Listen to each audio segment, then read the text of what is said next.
Boeing test pilot Jason Clements goes through final flight checks in the cockpit of an F-16. Just make sure all my switches are set in the right position. The throttle is free and clear. Lights are on. X-ray Tango radio check. There's a strong sense of excitement for this flight. Shortly before takeoff, with the engines whining and a cockpit cooling system blowing at its max, Clements exits the cockpit. He then closes the canopy via a remote switch. Powered up and ready for flight, the F-16 begins to roll down the runway without a pilot in the cockpit.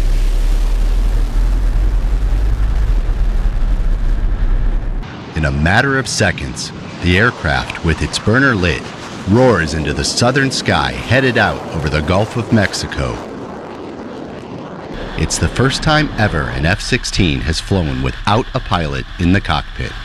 Meet Boeing's newest full-scale aerial target, the QF-16, a modified F-16 that will allow pilots the chance to train against and fire upon the most realistic enemy aircraft threats ever created. It was a little different to see it without anybody in it, but it was a great flight all the way around.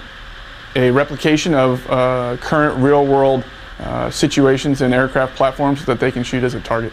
Now we have a 9G capable, highly sustainable aerial target. While there's no pilot physically sitting in the cockpit, 2 U.S. Air Force test pilots are flying the plane remotely from a ground control station at Tyndall Air Force Base. Today, no pilot in the cockpit. It gets you a little more on your toes, on edge, but the flight itself went very well. It went as advertised. The jet performed well and did what it was supposed to do. While in the air, the unmanned QF-16 reaches an altitude of 40,000 feet, a speed of Mach 1.47, and engages in aerial maneuvers such as a barrel roll while pulling more than 7 Gs.